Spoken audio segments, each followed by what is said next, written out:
Today's online lecture focuses on the politics of Nova Scotia, featuring insights from Dr. Louise Carbert from Dalhousie University. Dr. Carbert is well known for her work on civic engagement and political leadership. Her research focuses on the intersection between political behavior and economic development policy, particularly in rural communities, and her research on female leaders across Atlantic Canada and Western Canada is cutting edge, and we're really happy to have her here today. So let's try this one more time, Louise, and my apologies for the technical difficulties we had last time. Okay, here I introduced you to a little bit of the four founding peoples of Nova Scotia, and the distinctive part of Nova Scotia is that immigration basically ended after 1850. There's been persistent efforts to increase immigration, but you know, it's a different sort of society. It's more like Europe in terms of it being socially, demographically, ethnically set and congealed in about 1880. We're also more rural, we're smaller with under 1 million people, and that has consequences that I'll explore later. I always like this picture in giving you a center of, there we have the world-class metropolitan center of Halifax at under 400,000 people, but Halifax dominates the rest of the province. Halifax dominates the region. We are the financial, academic, the medical services center of the entire Maritimes, and all the good things that come along with being a medical, financial services, public sector service economy here. And then the rest of the province is dispersed into these small towns and villages that were settled more than 200 years ago. Okay, the political economy is really important, and that's what I'm going to be talking about here too, is about the consequences of the national policy of Confederation, that Ontario, Quebec heartland along the St. Lawrence River was to be the manufacturing center of Canada, exporting manufacturing goods to the rest of the country. Now, you're familiar with this 1915 cartoon from the Grain Growers Guide, to be sure, but let's update it here. This is ancient history. This is a 1960 proposal for the Chignecto Canal to be joined so that there could be commercial shipping up and down the coast of New England, down into Baltimore, New York, up into the port of St. John, cutting through the narrow isthmus that separates Nova Scotia from New Brunswick into the Northumberland Strait and down into Montreal.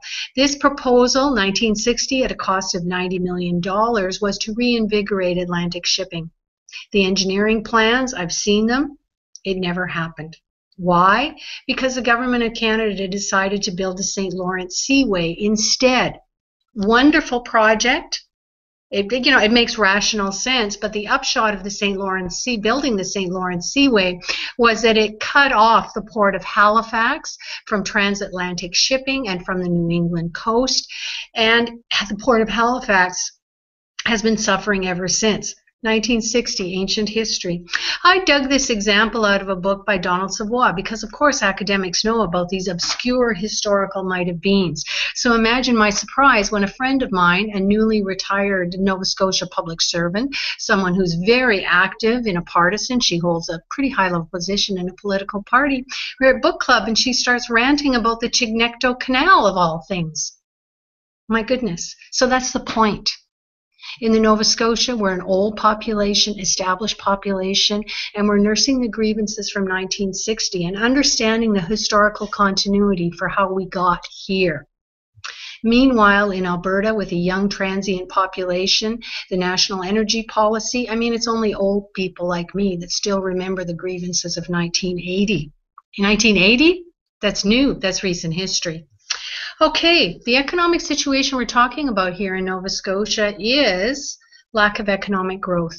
Okay, there's your figure there. Of course, Alberta leads the pack at 80% increase in real GDP, way above the Canadian average. At the end, at the lowest of all the Canadian provinces, there is Nova Scotia, with a much lower growth in GDP. Now, a steady state economy, this wouldn't be so bad, would it? It's very much a sustainable economy. There's growth, more stable, low key.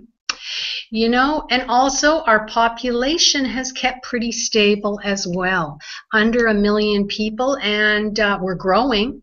But the problem is it looks as though in about 2011, 2012, population leveled off at under 1 million people, and it's still declining. But again, is this a problem? We're a steady state province. The value of my house has barely increased since I bought it in 1995. That's a sustainable economy, a sustainable population. But is it really? And so this is the question. The problem is that the population is stable because young people are leaving.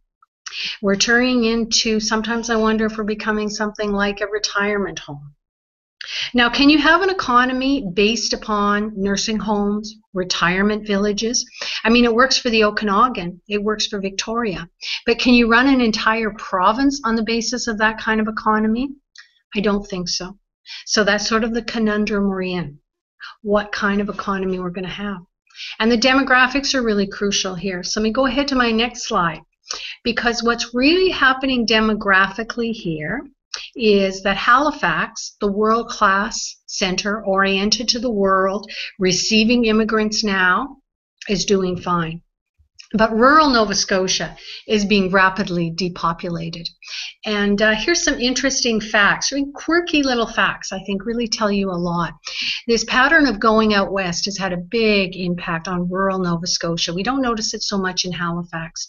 Here, just think of these facts. In 2013, there were 10 chartered flights a week from Cape Breton directly to Alberta's oil fields. That's not commercial flights. Those are chartered flights. So they're flying directly from Sydney, Cape Breton into Grand Prairie or Fort McMurray.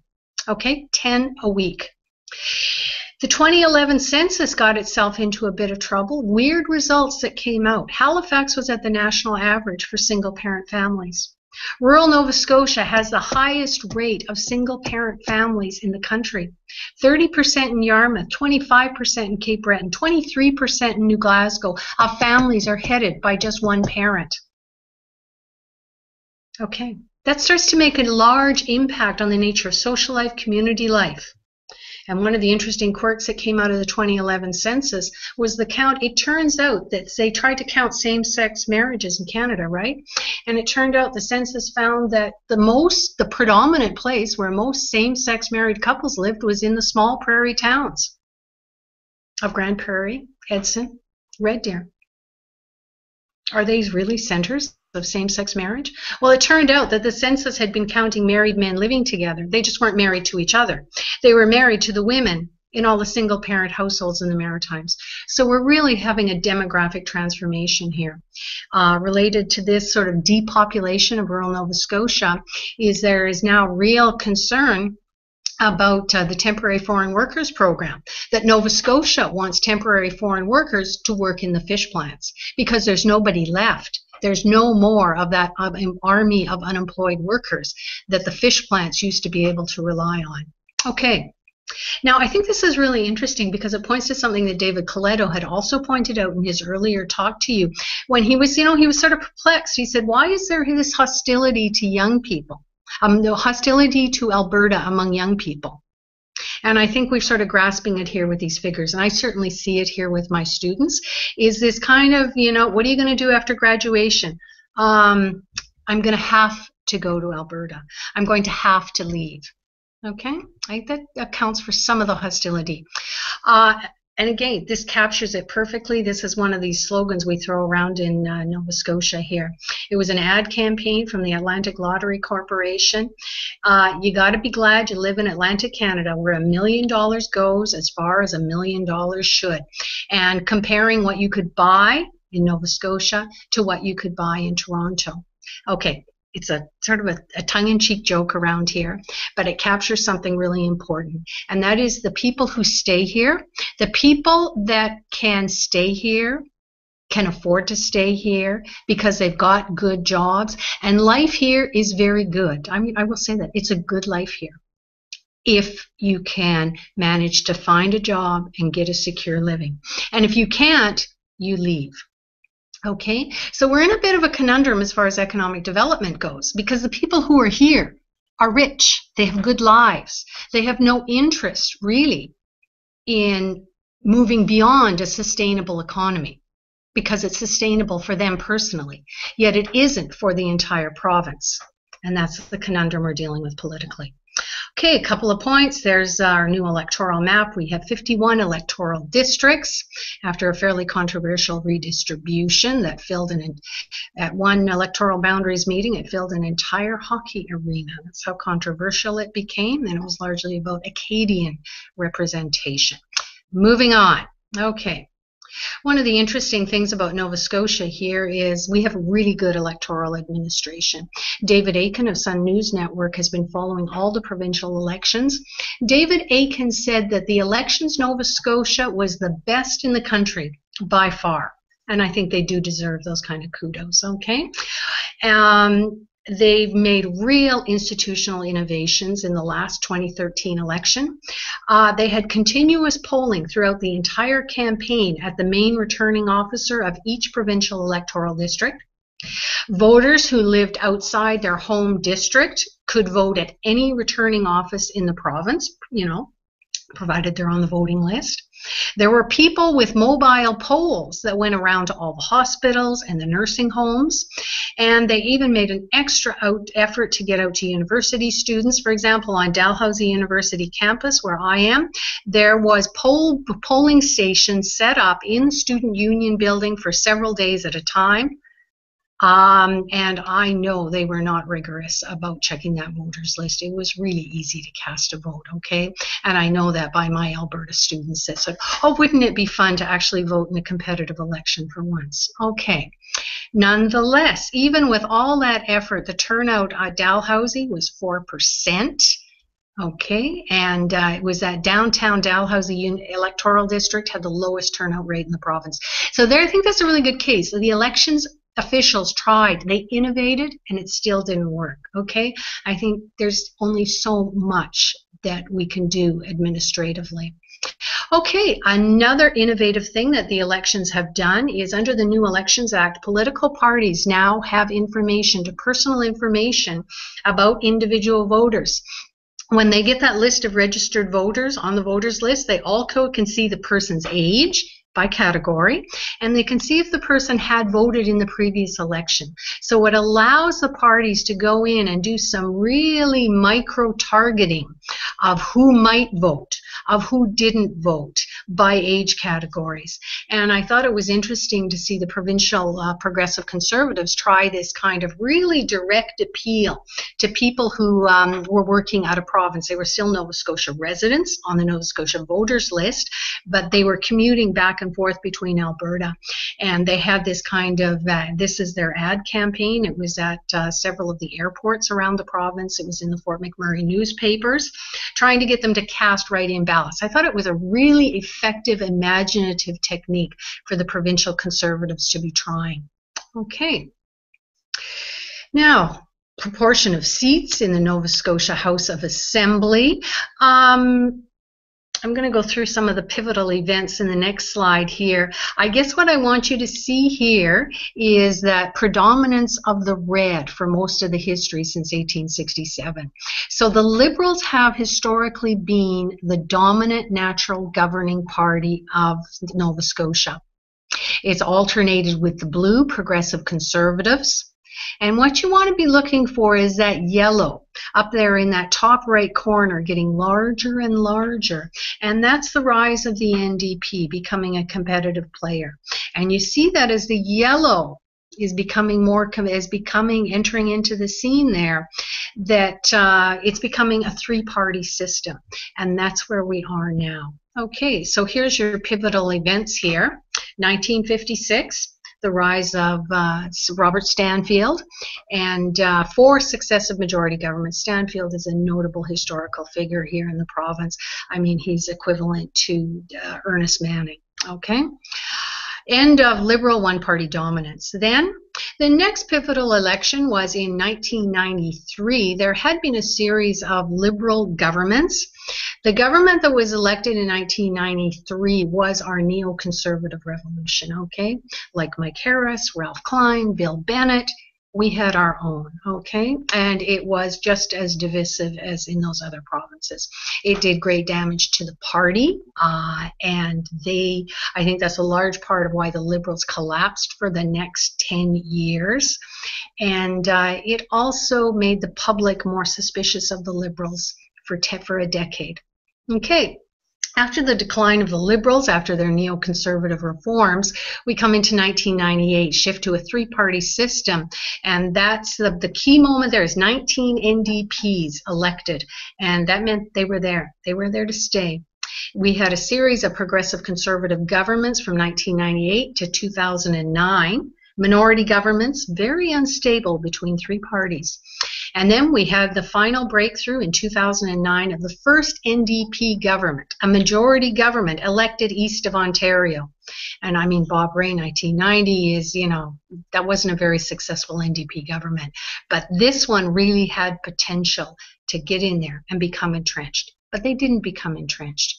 In 2013, the NDP was defeated, and we had a return to a Liberal Party majority government. So I think the question is, was this a pivotal event or not? Were we seeing a return to the three-party system that we'd had all through the early 2000s, where neither party could gain an edge? Or is this a return to historic Liberal dominance? I don't know. Okay, so I think what you may be interested in knowing, and I'll talk about for a few minutes, is why the rise of the NDP in Nova Scotia. I think it took people in the rest of the country a bit by surprise. Well, it shouldn't have, okay? I think, I'm going to go, first of all, the 1997 federal election precipitated the NDP breakthrough in 1998. They formed government in 98, but they became a player. A big impact there in 98. And it was preceded by that 1997 federal election. And in the Maritimes, there was a big backlash against the Liberals' Paul Martin's 1995 austerity budget, especially the cuts to EI eligibility. It became more difficult to receive EI. There was a backlash. It hit the Liberals hard in the Maritimes.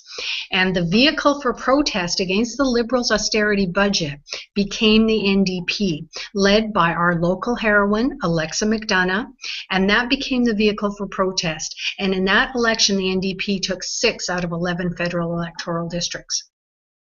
Okay? But the question is, why was there a provincial NDP breakthrough in Nova Scotia, but not elsewhere? In New Brunswick or PEI or Newfoundland? And for that, there was a precipitating event. But let's go back earlier. In order for it to precipitate a breakthrough, it had to have real origins, a solid background.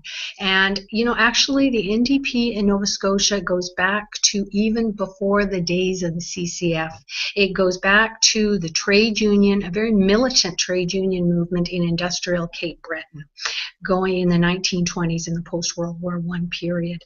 And until 1980s, the CCF-NDP was very much a trade union movement based in the coal and steel plants of Cape Breton. You don't forget, Cape Breton used to be like the high-tech industrial center of Canada.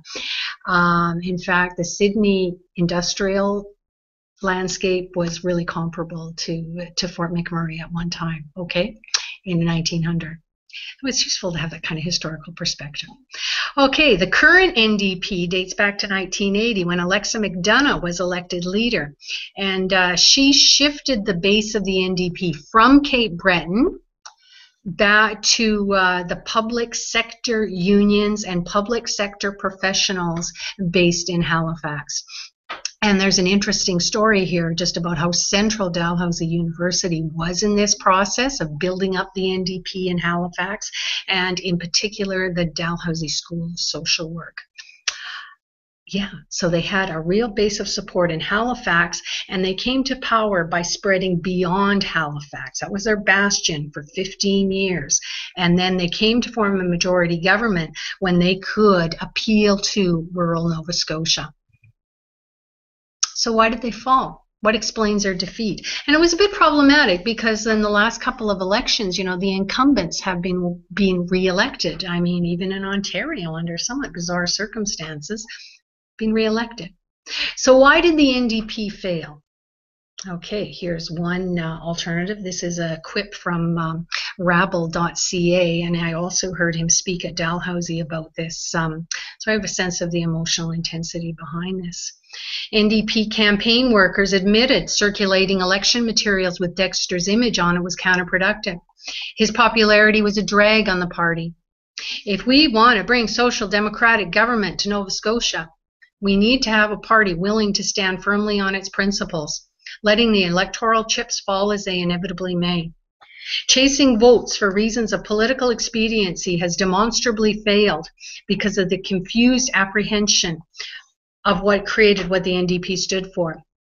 So there was a strain, and everybody in the audience was people, they're in their 50s and their 60s, and they got up and they spoke and they says, I've given my whole life to this party. I gave 20 years in building up the NDP, and Dexter blew it for us. I don't have another 20 years left in my life to bring this party back to government again. So real disillusionment there. And they said it was because they didn't move fast enough on the social democratic agenda, in particular on higher taxation. And they did make some moves to social democracy, but you know what? They were so cautious, so careful. They didn't publicize their additions. For example, they made a substantial increase to the GST tax credit, okay, at a provincial. But they didn't want to tell anybody about it. Okay. That's the NDP insider's point of view. That's not David Coletto's point of view. David Coletto disagrees. In his analysis of the Nova Scotia election result, he says that the Liberals position Stephen McNeil as the leader of the Liberal Party as a safe choice, someone who voters could trust. And he doesn't think Darrell Dexter was a liability at all. Darrell Dexter was still popular. Voters wanted change because we're in this stagnant situation. Things aren't working. Darrell Dexter couldn't make things happen fast enough. So they want to change. All of the other parties had to do was position their leader as a safe alternative. That makes a lot of sense. But at the same time, it's not quite persuasive to me, He's saying the Liberals won the election because their leader was perceived as safer. They liked the leader better, even though they didn't really dislike Darrell Dexter. I think we need to move to a more complicated explanation here. I think Darrell Dexter, the NDP insiders, think that Darrell Dexter, his explanation for why he failed was just an empty formulation. And I think, no, Darrell Dexter actually said it, and it's the obvious explanation. He said it's a difficult time. People feel stressed, and when you're in the government, you become the focus of that. I don't know. So there he is, Dexter, the serial job killer. Terrible. Okay, I'm sorry. So it's a bad cartoon, capture something. But, my point is, I think we made this cartoon about Darrell Dexter in 2013, but I think we're going to be making a similar mock-up image of the current Premier, Stephen McNeil, in 2020. Okay, I think Nova Scotia is in a position where no government can succeed. We've gotten ourselves stuck in a bit of a rut, and no premier can succeed. As I've finished my chapter for Jared, Nova Scotians are decidedly undecided as to which party should administer provincial affairs or what approach to take in formulating public policy. And we know this from the public opinion data. I mean, people in Nova Scotia are they're left of the center of the Canadian average. They're more like Quebec voters, and they say they're left, right, center, but they're not. When you ask them about specific opinions, Nova Scotia is just glum in the middle. There's very little. In fact, Darrell Dexter, the social democrat, he says, no, I'm not really a social democrat. I'm more like a conservative progressive. I don't know, what does that mean, a conservative progressive? And the conservatives around here are always trying to insist, no, I'm a red Tory. I don't know what that means either anymore. I'm a red Tory. They're glummed in the middle. There is very little ideological distinction between the parties, and none of them can move forward. I think we're in a bit of a rut here. Here's a point I want to finally end with here. I think that the origin of the NDP success was also the same cause of its defeat. So you have here an image of Darrell Dexter midterm standing up with one of his MLAs after he negotiated a bailout partnership with a pulp and paper mill on the South Shore, standing up for 2,000 jobs. Okay, because they had decided they had won their majority government by expanding out of their Halifax base into rural Nova Scotia. Much of rural Nova Scotia is characterized by resource extraction industries, primarily forestry. This is not a good time for the pulp and paper industry. Yet at the same time, we had state-of-the-art mills, and we couldn't abandon those mills. I think he was right to go ahead and try and protect that industry in rural Nova Scotia. At the same time, the Halifax base, the core of the NDP, was very strongly environmentalist, and there was very much an environmentalist backlash against the NDP's support for resource extraction industries, and also a backlash against Dexter's corporate bailouts. His support for the Irving family in the shipbuilding contract. So he lost his base. And it wasn't good enough because those industries, this particular bailout here in the ad here, that company eventually went bankrupt anyways, withdrew to the United States, and is no longer in operation on the South Shore. So he couldn't win either way with either the Halifax urban professional base or the rural Nova Scotia, which is in crisis and depopulation. And there you get some other protests. No NDP party will force salmon feedlots on us. So that's because the NDP had been thinking about opening up to aquaculture, which is industrial fish farming. And there again, NDP forest policy that they had gone ahead and given some permits for clear cutting. Okay, so I think the origin of their success, expanding into rural Nova Scotia, was at the same time the cause of its defeat. Now, where are we going to see? We're decidedly undecided. The parties have converged on positions. The population is converged. So it doesn't really matter. You know, we flip and flop between the Liberals. You know, we tried the Conservatives. They didn't solve it. The NDP didn't solve it. Then we go on. Now we're going to give the Liberals a chance for a couple of years. And it's really going to be difficult for the Liberals to go ahead also, I think, and address some of the problems in Nova Scotia again, because people that live here, we have good lives. We have no particular incentive to move out of this sustainable economy. And so here are some of the issues that are facing us right now is there's a pro, and it's, you know, there was a major report here saying the major cleavage in Nova Scotia is an urban-rural divide. The local pollsters here swear by it. I've got a graduate student working with the CPEP election study, and he can't find it. We're going to have to work a little harder. There is also a real rural backlash again against resource extraction industries. So I wouldn't say it's entirely rural urban, but I don't know. We got there fish farms banned. There is now a moratorium on new aquaculture enterprises. And I mean, I think that's a shame. I think we could be world leaders in aquaculture. It's a high-tech, sophisticated industry, and we've got exactly the right coastal areas to do it. Okay. Again, and the current issue that's in the news right now is about banning fracking. There is currently a moratorium on fracking, and we're in the midst of public hearings. And it looks as though, I mean, the best guess is that the Liberal government is going to extend the moratorium on fracking for another 10 years. Meanwhile, we pay really expensive fuel rates. Our electricity is very expensive. I don't know. So where does Nova Scotia go from here? I don't think the politicians have the answer.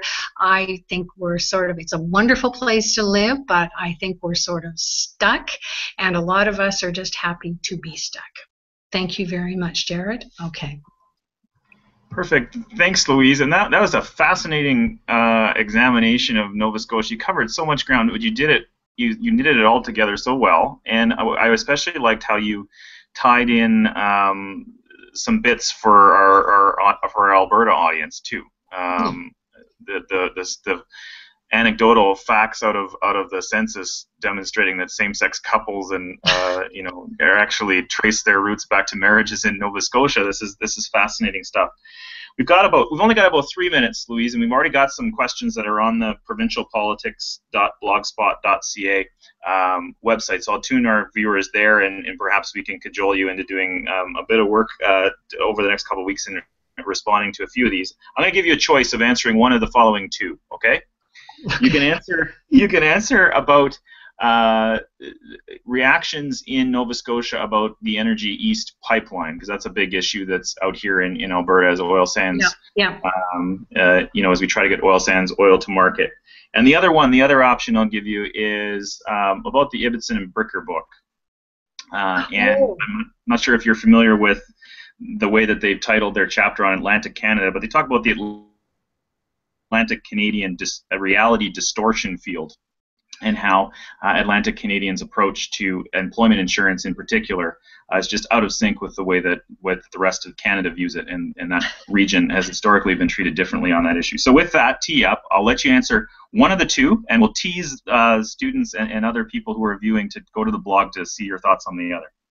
Okay, I can't resist answering both very briefly about the Laurentian thesis. In fact, I addressed that in my chapter for your book, so I think anyone's going to have to wait till the book actually comes out, and I discuss it there. And the Energy East pipeline, personally, I think we need it. I think it would be good for Canada, but by the looks of this crowd that's not interested in fracking exploration, the corporate interests are in favor of it. I don't know.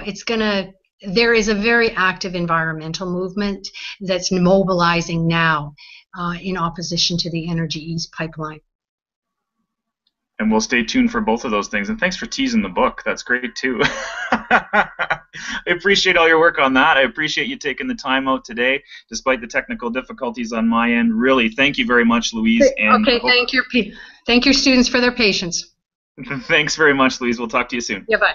Bye-bye.